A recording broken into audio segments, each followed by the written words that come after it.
FOMO has this unique ability to make us feel like we're losing twice. Stay and there's a cost. Leave and you miss out on something you actually want. You know it's not a fit, but the fear of missing out is eating you alive. So you go to the graduation party of an estranged cousin because grandma's making her world famous barbecue and no one wants to miss that.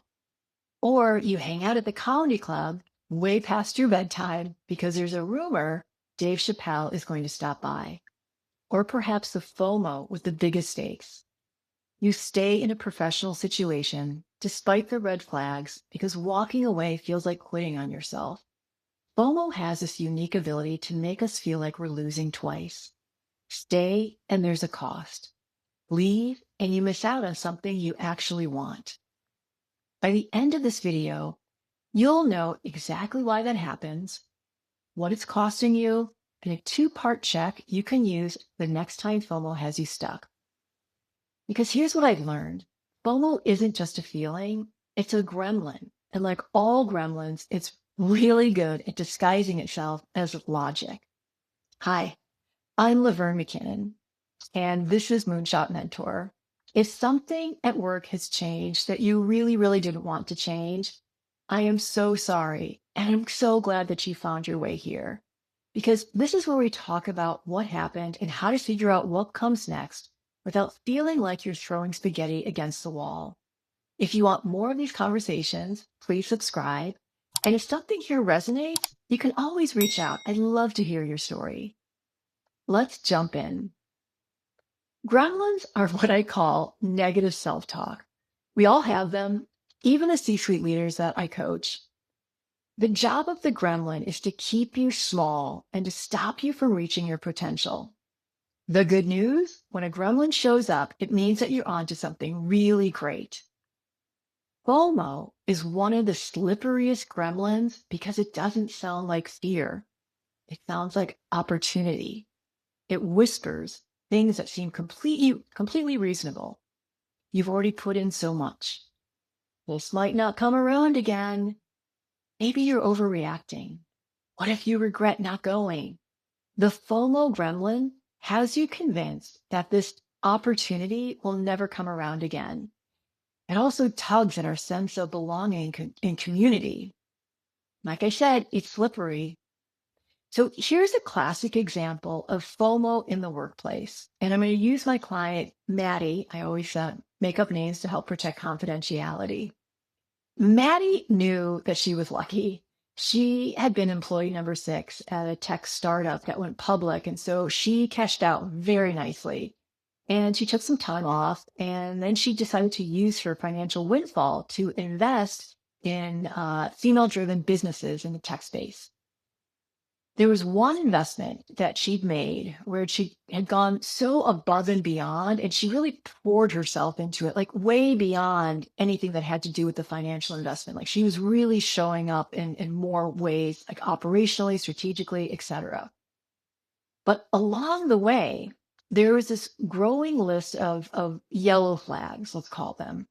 The communication was floundering, deadlines were being missed, and there were like muddled priorities. So things were really off. What resulted of things being off is that trust started to erode. And then every time she had a scheduled check-in, her stomach would get tense and she'd have heartburn and oddly hiccups.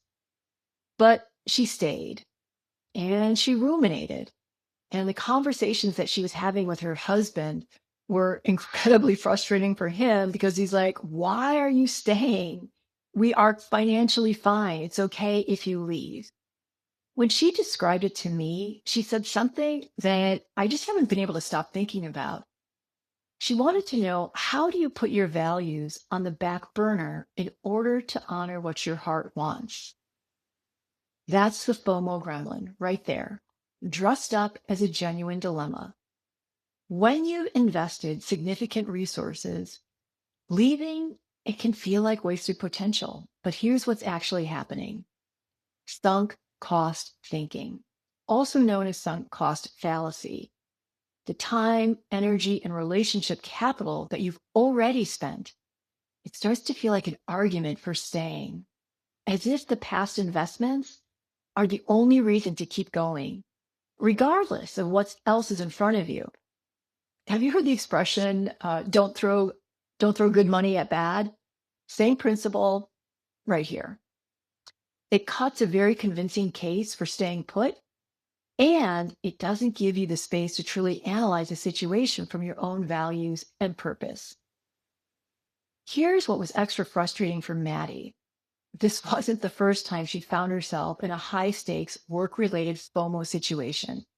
Years earlier, there was this other project that she cared about. Wasn't a VC thing. It was from her previous life. And the team, they just weren't aligned. And misgivings that she had noticed early were beginning to crop up more and more. But she talked herself out of them and she told herself that she could power through. I even remember from our first meeting, Maddie had told me that she was an excellent power througher. I don't advocate that for anybody. That's also called it grinding. So the project, it didn't end well. It was completed, but at a really significant cost to Maddie. She lost a romantic relationship, all because she was so stressed out all the time. Her confidence took a hit that it took years for her to recover from.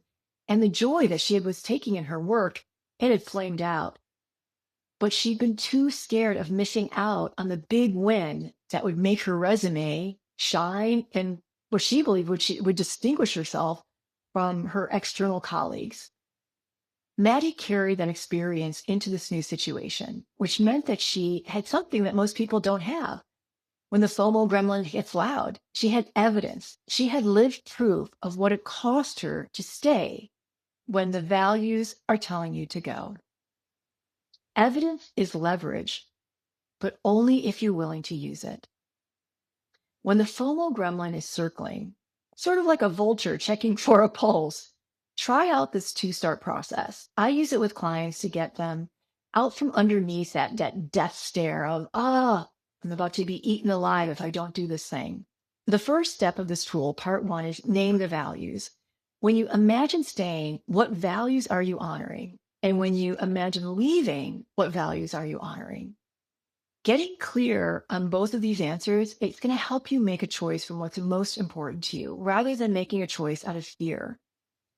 When the FOMO gremlin is loudest, it's almost always because the appearance of a once-in-a-lifetime opportunity.